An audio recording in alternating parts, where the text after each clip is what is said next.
Pesatnya teknologi tidak menjadikan kulturisasi menjadi memudar. Tidaklah berbeda pada kesehatan, Interprofessional Education atau IPE hadir dengan pemahaman mengenai peran dan tanggung jawab tiap profesi kesehatan, agar dapat mengetahui ketidaksesuaian atau mitos mengenai peran dan tanggung jawab ilmu, demi memberikan pelayanan yang berpusat pada kebutuhan pasien. Maka dari itu, ayo simak bagaimana saja peran tiap profesi dalam kolaborasi mereka terhadap IPE. Pasien datang di suatu poligigi RSCM Universitas Udayana dengan keluhan adanya tonjolan putih yang tidak bisa hilang selama 4 bulan di bagian bibir bawah. Saat dilakukan pemeriksaan oleh dokter gigi yang menjaga di poli, ditemukan bahwa kondisi lesi oral berupa papiloma. Saat dilakukan pemeriksaan lanjut, kondisi rongga mulut terdapat kandidiasis pseudomembran akut, pigmentasi, periodinitis terkait HIV, dan airi leukoplakia. Papiloma juga dapat terjadi pada pasien dengan HIV. Pasien kemudian dirujuk ke klinik FCT untuk bertemu konselor serta tim sebelum melakukan tes. Saat konseling, pasien juga menyatakan bahwa dirinya memiliki keluhan batuk-batuk sudah lebih dari 7 bulan ini yang membuat dirinya kurang lega dalam bernafas. Setelah melakukan konseling dalam waktu yang cukup lama, akhirnya pasien bersedia untuk melakukan tes dengan hasil dinyatakan HIV positif. Pasien sangat ketakutan dan khawatir akan penyakitnya. Pasien tidak ingin dijauhi oleh orang-orang di sekitarnya. Pasien juga cemas akan informasi-informasi yang beredar bahwa Oda harus meminum banyak obat dan seumur hidupnya. Pada program studi kesehatan masyarakat, sangat erat kaitannya dengan bagaimana mencegah agar orang sehat tidak mengalami sakit dan orang sakit tidak mencapai fase atau kondisi yang lebih parah daripada kondisi pada awal didiagnosa. Pada kasus ini, seorang pasien mengalami kecemasan terhadap diagnosa yang didapatkannya sehingga diperlukan adanya konseling oleh tenaga kesehatan serta upaya edukasi kesehatan yang perlu digencarkan kembali kepada kerabat, keluarga, hingga kepada orang-orang di sekitarnya tentang stigma negatif mengenai ODA dan HIV/AIDS itu sendiri, sehingga dapat mengurangi rasa kecemasan dan memberikan rasa aman bagi dirinya dalam lingkup sosial masyarakatnya.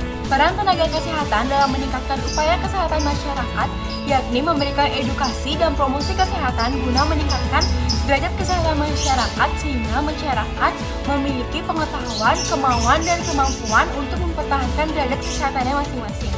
Nah, dalam kasus ini, tenaga kesehatan masyarakat memiliki peran dalam memberikan promosi kesehatan terkait dengan apa itu HIV/AIDS, bagaimana penyebabnya, apa gejala-gejalanya, dan bagaimana cara pencegahannya sehingga dapat menurunkan stigma negatif mengenai ODA sehingga ODA merasa memiliki dukungan dari seluruh lapisan masyarakat. Adapun peran dari fisioterapi dalam kasus ini adalah fisioterapi berperan dalam memberikan rehabilitasi khususnya pada pasien yang menderita HIV berupa pemberian exercise yang bertujuan untuk mempertahankan imun tubuh pasien agar pada saat menjalani pengobatan imun tubuh pasien tetap terjaga dan exercise yang diberikan itu menyesuaikan dengan keadaan ataupun kondisi pasien tersebut. Peran dokter dalam hal ini yaitu akan melakukan sesi tanya jawab bersama pasien terhadap penyakit yang dikeluhkan pasien melalui anamnesis. Dan setelahnya, di sini dokter akan melakukan pemeriksaan fisik yang dibutuhkan untuk menunjang diagnosis dan akan menyingkirkan beberapa diagnosis banding dari penyakit tersebut. Dan jika dibutuhkan, di sini dapat melakukan pemeriksaan penunjang kepada pasien untuk memastikan diagnosis yang akan ditegakkan. Jika diagnosis sudah ditegakkan, dokter dapat memberikan terapi yang dibutuhkan oleh pasien.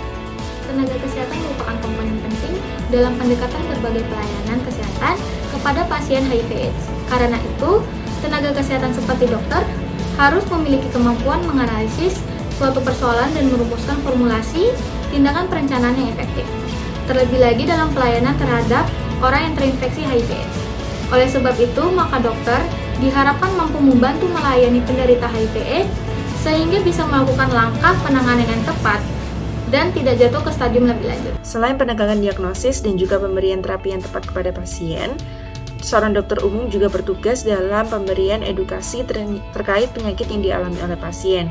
Karena HIV merupakan penyakit yang menular secara seksual dan juga menular melalui darah, maka pemberian edukasi ini tidak hanya dilakukan kepada pasien saja, tetapi juga kepada orang-orang terdekat pasien, terutama kepada pasangan pasien. Seorang dokter umum juga perlu memberikan KY atau komunikasi informasi edukasi kepada keluarga dan komunitas lingkungan pasien, selain memberikan KY kepada pasien tersebut.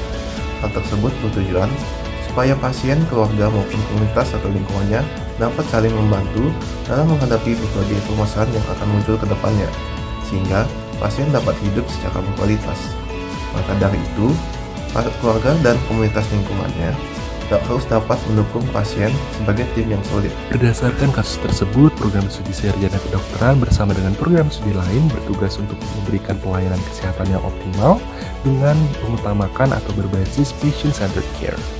Program studi sarjana kedokteran memiliki andil dalam menegakkan sebuah diagnosis, kemudian melakukan konseling, dan juga memberikan terapi pada kasus sebelumnya yakni HIV dan AIDS sesuai dengan kompetensi pada SKDI.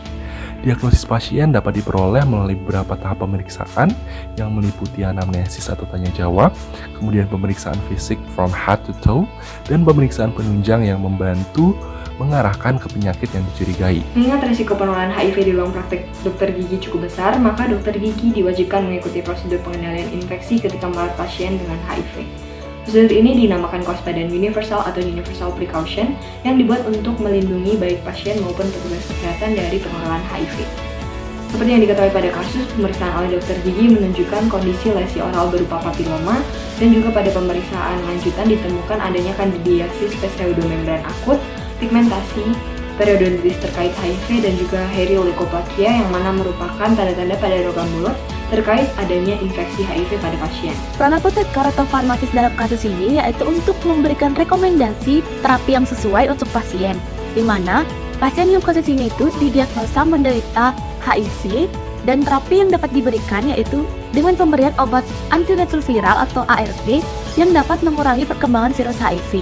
Namun obat ini tidak dapat diberikan dalam bentuk tunggal, melainkan harus diberikan dalam bentuk kombinasi untuk menghindari terjadinya resistensi dan juga menghindari adanya efek samping yang ditimbulkan untuk pemakaian jangka waktu yang lama. Nah, selain itu, peran apoteker dalam kasus ini juga yaitu untuk memantau kepatuhan pasien dalam menjalankan terapi. Adapun peran lainnya dari seorang farmasis adalah memberikan konseling kepada pasien terkait dengan obat, meliputi indikasi obat, dosis, cara penggunaan, efek samping yang mungkin ditimbulkan, serta cara penyimpanan obat yang benar. Dalam hal ini, seorang farmasis juga dapat menjawab pertanyaan yang dimiliki pasien terkait dengan obat yang diberikan. Pada kasus sebagai perawat tentunya kami juga akan memberikan tindakan pemeriksaan fisik dan juga melakukan kolaborasi bersama dokter dan juga tenaga medis lainnya. Dan untuk masalah pada kasus, masalah keperawatan yang dapat diambil yakni ansietas berhubungan dengan krisis situasional ditandai dengan pasien sangat ketakutan dan juga khawatir akan penyakitnya dan juga pasien tidak ingin dijauhi oleh orang-orang sekitarnya. Dan juga pasien cemas akan informasi yang beredar bahwa ODHA harus meminum banyak obat dan juga itu seumur hidupnya. Dan untuk masalah keperawatan ini dapat diberikan intervensi keperawatan yakni dengan melakukan reduksi ansietas. Baik, jadi peran perawat pada kasus tersebut, perawat berperan sebagai caregiver, di mana caregiver merupakan perawat berperan senantiasa dalam memberikan asuhan keperawatan dengan pendekatan pemecahan masalah sesuai dengan metode dan proses keperawatan sesuai dengan kebutuhan klien. Peran terhadap kesehatan dalam bidang ilmu psikologi dapat dilakukan dengan cara memberikan intervensi dan penanganan yang tepat terkait kondisi pasien ODAH. Interview yang dilakukan dapat berupa interview kognitif seperti pelatihan dan penguatan perilaku yang positif agar individu dapat mengontrol perilakunya dengan baik. Bentuk intervensi lain yang dapat diberikan sebagai bagian dari kontribusi ilmu psikologi adalah dengan terapi hipnotis 5 jari. Terapi ini merupakan bentuk komunikasi verbal yang bertujuan untuk membawa gelombang pikiran pasien ODHA menuju range gelombang alfa dan beta, agar pasien ODHA dapat mengendalikan diri dan menghilangkan rasa cemas dengan melibatkan saraf parasimpatis dan menurunkan peningkatan kinerja jantung, pernapasan, tekanan darah, dan kelenjar keringat. Sekian pemaparan video dari kelompok IPS 10. Jika ada kesalahan yang disengaja maupun tidak disengaja, mohon dimaafkan. Terima kasih.